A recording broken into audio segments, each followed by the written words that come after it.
Hello, everyone. I'm Chestic44, also known as Falai, and welcome to this Let's Play of Pillars of Eternity 2, Deadfire. Last episode, we, had another chat with the gods, who, basically told us we need to stop Aethys. So yeah, we're gonna work on that. But first, we also have to go into Kazuwari and see what we can figure out about what's going on in here. So, let's go into this island, see what we can find. Venture deeper into Kazuwari. Rebutara Pass. Well, here's her first. An unusual structure rises from the thick jungle foliage ahead of you. Vines drape it like decor, and it takes you a moment to resolve its form into the spine and ribs of some titanic beast. Its skull faces you upside down, jaw wide open and gaping. Sharp teeth hang above like the waiting edge of the headsman's axe. Identify the skeleton. A variety of large quadrupedal lizards exist across Aora, and judging from its skull and claws, this seems to be one. The shape of its ribcage suggests an aquatic or amphibious existence. Such creatures can be very aggressive. Sneak closer to observe. Despite your efforts, your movements elicit a series of thuds, pops, and cracks as you pass through the heavy undergrowth. As you near the skeleton, you make out a number of rough pieces of decoration hanging from the old skeleton. Crafted from wood and bone, they hang inside of the mouth and ribs. Among the other desiccated sacrifices within the mouth, you find the remains of a human corpse. Investigate the scene. The hoofed prints of numerous boars cross the space, overlapping with those of kith of various sizes. Examine the corpse. The human skeleton once was this skeleton once was, his arms twisted at his side, his legs broken, clearly died in pain. Deep gouges along the sternum and cracks in the ribcage reveal multiple stabbings to the chest, likely the cause of death. That, combined with the raised position of the corpse on thick stones and its prominence in the center of the larger skeletal mouth, suggests that this individual died as a sacrifice. Examine the decorations. At first, the rough-hewn simplicity of the ornaments remind you of wilder totems, but fine etchings in some of the bones seem indicative of the Huana. You discover several effigies that appear to be boar-headed kith. Well, we can streetwise. The man's pack contains little more than a grappling hook and some rope, but tearing out its false back reveals a large collection of carefully packed wooden coins. Alright, well, continue along the path, I guess. You have only just left the gargantuan skeleton behind you when you hear a rustling in the jungle to your left. You hear another to the right. To either side of you, hide-draped kith approach, flanked by bristling boars. Well, not much we can do here. Let's deal with them. Oh wait, maybe we can talk to them. Don't move. Scars of battle and decoration stripe the large man's thick arms. Return to your little boat, interloper. You do not belong on Kazuwari.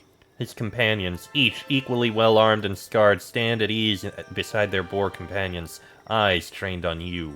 Yeah, you're not welcome here. The scruffy Orlan nearest to you jeers. The boar at her side tosses its head and kicks its hooves in the dirt. Turn back, now, and count yourself lucky you aren't already dead. Wait. I believe we may have a common friend. Doubtful. He spits the words out as one would a particularly foul curse. The wise teeth necklace.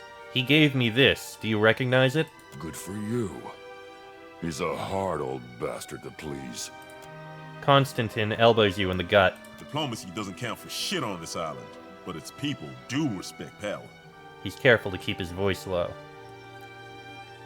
Can you talk him down? You seem to know how things work around here.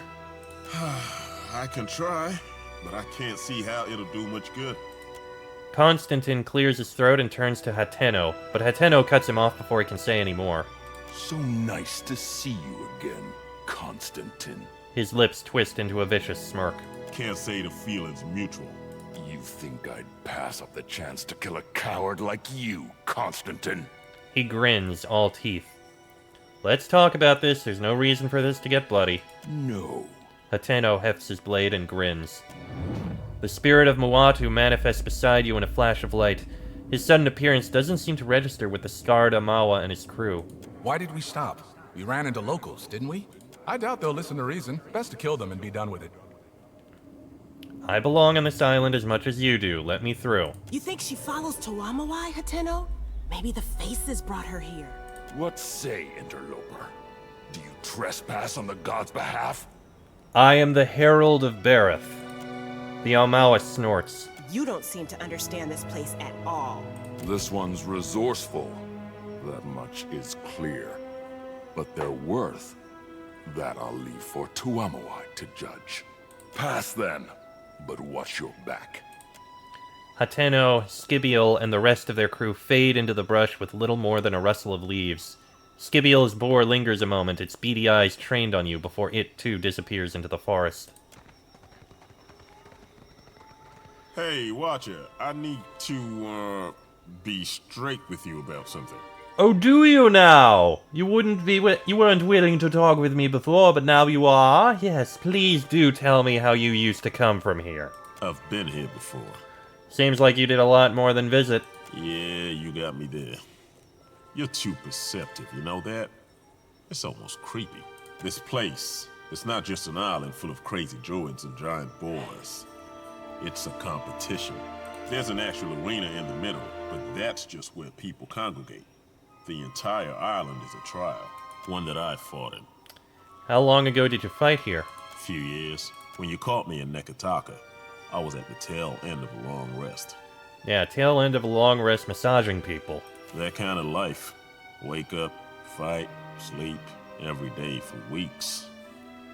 It takes a lot out of a person. Maybe it took more out of me than I thought. But it's addictive too, living like that, clearly. Yeah. And you know that better than most, don't you? Thought I was done with all that. But here I am, about to make the same bad choices. Did you fight alone? You flatter me. Nah, I may be tough, but I'm not that tough. I had a crew. A group. Packs, they call them here. Something almost like a family. We worked well together, but you know how it is. Nothing good stays good forever. When I left, we went our separate ways. Did you have a falling out? Something like that. See, we were doing pretty well in the contests. Not just winning, but winning handily. Dominating. But something wasn't right. I just couldn't shake this feeling we were being played, being used, and I didn't know what for. Why? Did something happen? No, nothing. And that's just the thing. Folks were nice to us. Too nice, right? Kinda nice that makes you wonder what a person's looking to get from you. So, when I quit, my crew got mad. How can you give up? We're nearly there, that kind of stuff. But I had to trust my gut. Couldn't go dying and leave my pa alone, could I? I'm past the age of chasing glory, Watcher. Let me make a little coin, settle down somewhere with a view. Shit. Maybe I'll go back home to the Pearl Coast. Haven't been there in an age. Did you win the fights? I'm standing here. Wait, I'm not dead, am I? Stare at him meaningfully. He dismisses your look with a laugh and a wave of his hand. There's no surrender in the arena. You lose, you die. Keeps it simple. You always take us to the nicest places, Watcha. Hey now, at least it's warm this time. It's nice not having to worry about anything turning blue and falling off. You got a good point there, Adair. I mean, let's see. So far, with the DLC, we've been to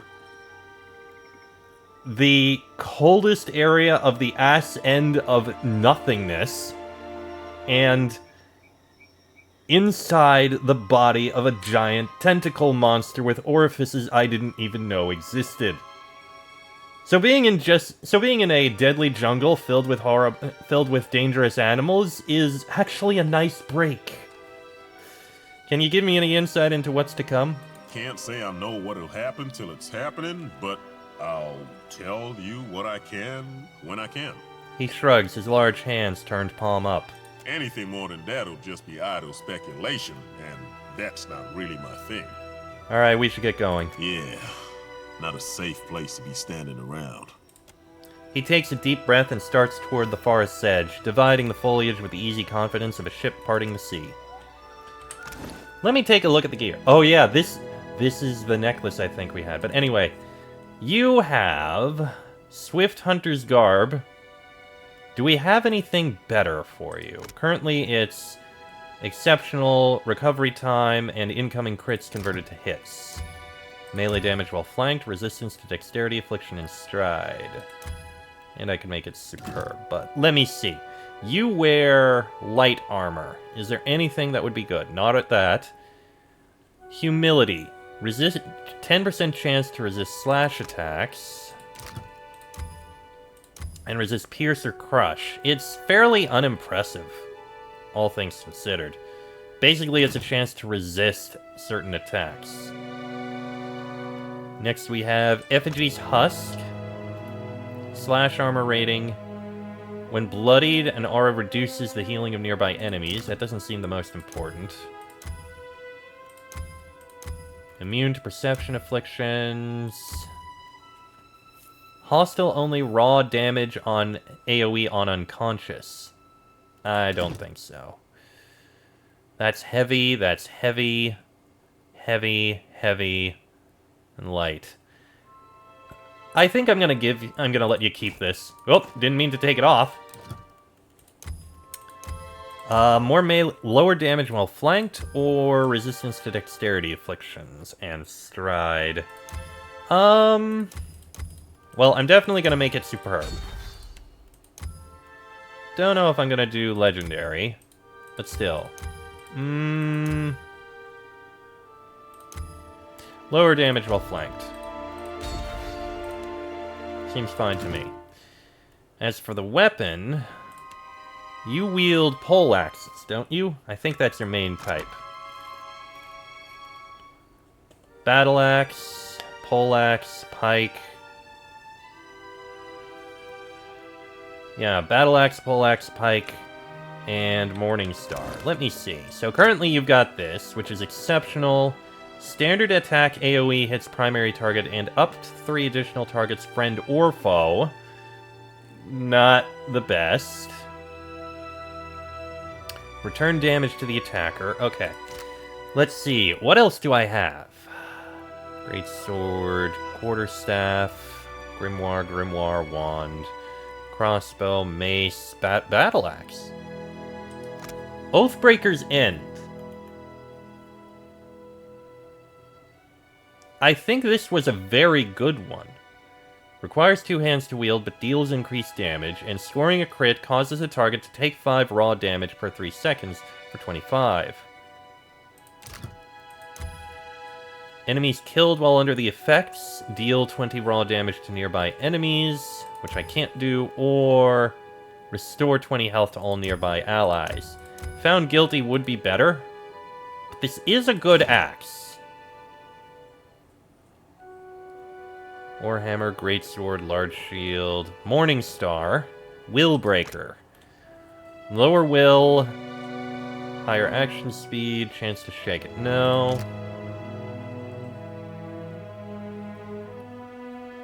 Spears are one-handed.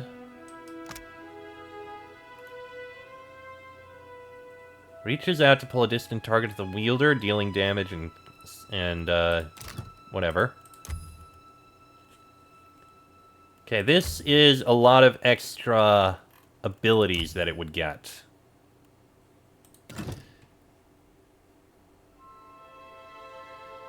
Lord Darren's Veluge.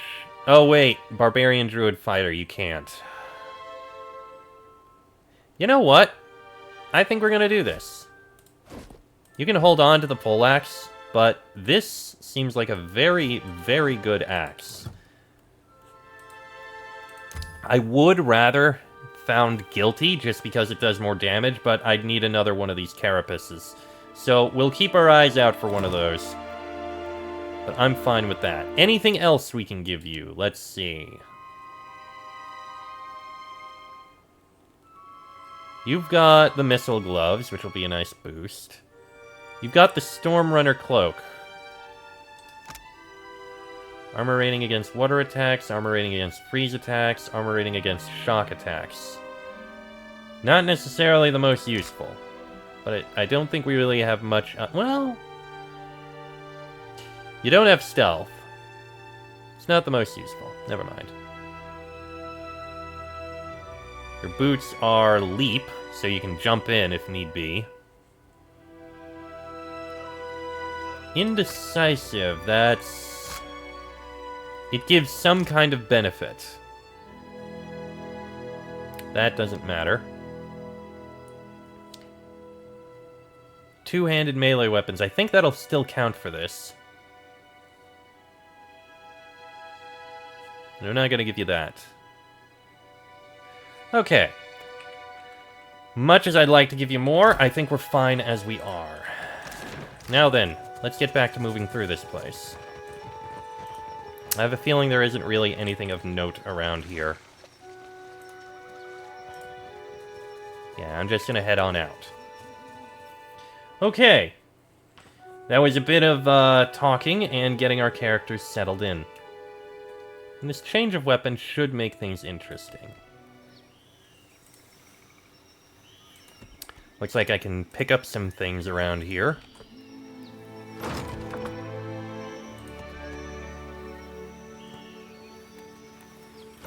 And it looks like I can't get to the other side. Well, we came to the Huaba Maha depths first, so I suppose that's where we can start. Let me just drop a save before we go in. Alright, in we go. The jungle opens on a small glade, the trees encroaching overhead to enclose the space in cool green shade. A stone dais, cracked by roots and dappled with moss and dirt, dominates the clearing. A pair of worn statues, crouched jungle cats missing eyes, ears, and in one case a paw, flank a short stone well. Muatu's quiet voice plays at the edge of your hearing. This well draws water from beneath the crucible. It should offer ingress, for the careful. Search for traps. One of the stones sinks when depressed, an ancient pressure plate. Nothing occurs, however, when you do so from a safe distance. Perhaps some previous explorer disabled the trap, or perhaps the mechanism has simply failed over centuries exposed to the elements. Identify the statues. They look like jaguars, rendered in the somewhat abstract Huana style. The markings along the flanks and jowls suggest them to be sacred beasts, spirits of the jungle. Guardians, perhaps, of this well. Let's examine it. The well stands barely a yard in diameter, the mortar between its sides cracked and gray when not entirely absent. A few rocks have crumbled away or been removed. You hear the sound of running water from the depths. Look inside. A stream flows far below, a faint incandescence casting shimmering lines along the well's cylindrical interior. While a grappling hook could certainly be lodged into the well, the integrity of the side seems suspect, and you're not sure that your longest rope will reach the bottom.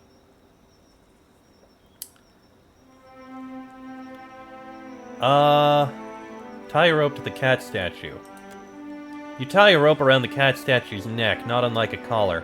A hard pull convinces you that the statue isn't going anywhere, and you lower the rope into the darkness of the well. Descend the rope. Your hands on the rope and your feet guiding your way down the inner walls of the well, you easily shimmy down the hole. The rushing water's roar envelops you as you're running short on rope, and the walls fall away around you to reveal an underground cavern. You note an outcropping of stone nearby, jutting out above the water. Swing to it. With a few careful swings, you manage to catch the outcropping with your feet and pull yourself tight against the wall. Looking around yourself, you find that the rocky ledge continues deeper into the cavern, the darkness inviting. Continue into it. You advance into the dark. Oh dear, this is interesting. Well, we have more map for this DLC. Sure. You can still hear the murmur of water behind you when the cave comes to an abrupt end, stymieing your progress. The passage has been closed off with a brick wall, the uneven stones largely obscured by a thick curtain of vines. Yeah, we can burn the vines with magic.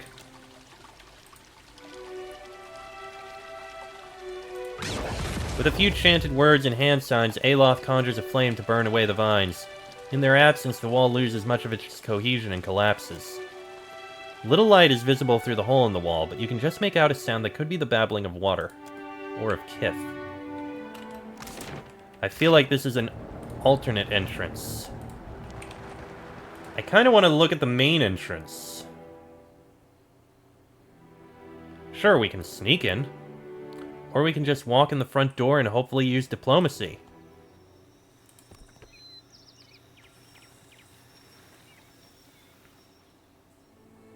The jungle opens up and a steep hill rises before you.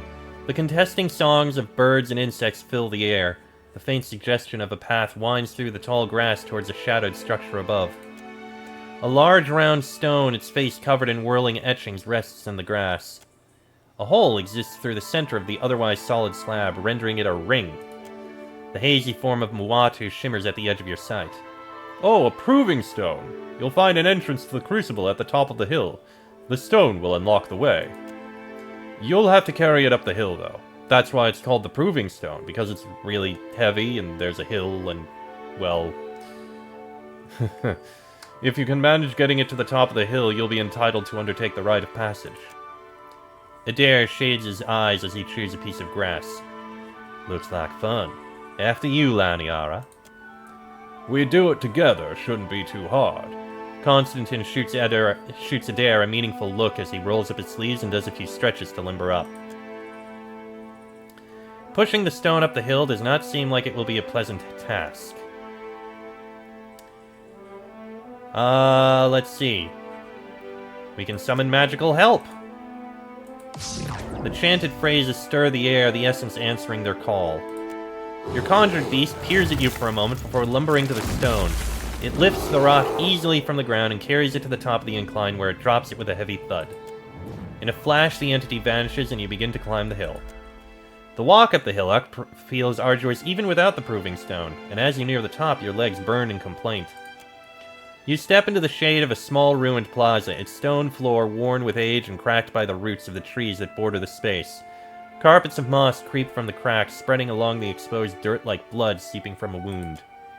Ancient stone columns, each covered in runes so thoroughly faded as to be illegible, demarcate the edges of the plaza. Some have tumbled, others lean against nearby trees, and all have been claimed by vines. Before you rises a massive stone door.